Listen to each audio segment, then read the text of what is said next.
Are you looking to master the art of hair designs? Well, look no further. You found the right spot. Here I'm going to show you where to start your hair designs using freestyle art to not just execute this design, but any design that comes your way. Showing you up close when and where to use a straight blade razor and what to do to have your design stand out from the next, keeping your hair designs 100% original. This is more than just a haircut tutorial. This is me showing you how to turn any haircut into pure art. And with art comes contrast. And where there's contrast, there's blending. So I'm gonna be showing you how to blend your designs also. Welcome to Swift Tips, 3 mandatory things you need to know to improve your hair designs. Brought to you by the one and only DK The Barber. What's goody world? Let's hop right in. The first thing you want to do when starting this design is making sure the area is nice and even that you're doing the design in. Here I used a 1.5 clip.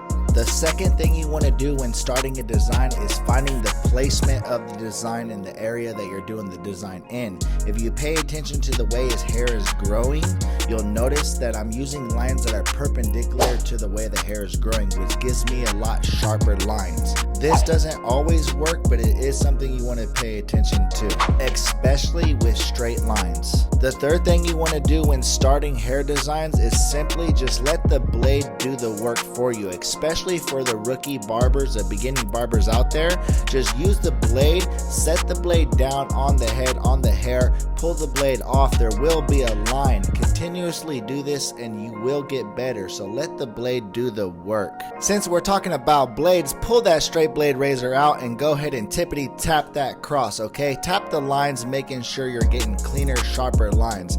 I like to hop between my clippers and my razor just to get an overall better finished design. Not just that, but the razor can get into crevices the clippers can't and just give the design an overall better look. Let's progress and go into tip number 2. This is going to be probably the easiest tip of them all, but if you don't know what to do with the design but you do want to add more, just simply outline it. By adding a line around the design that you originally had adds more depth, and it also sets you up for other things you can do for this design and haircut. I'll explain here in a bit, but for now let's concentrate on these lines and how I execute them. First off, notice I'm not afraid to switch the clippers around and use them in the opposite direction.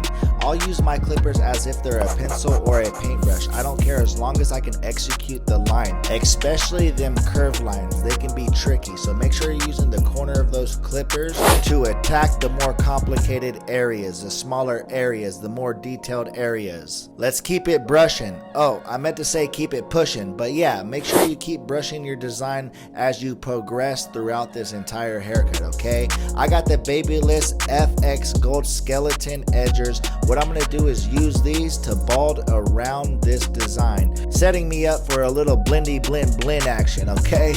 Alright guys, some fading, which actually brings me into my third and final tip for this video. Adding contrast to your design, which just means blending the design. We do it in every other haircut. You use blending in a taper, you use contrast in a fade, so do it around the design. Remember when I told you to outline the design? Well, this tip actually blends in perfect with this tip.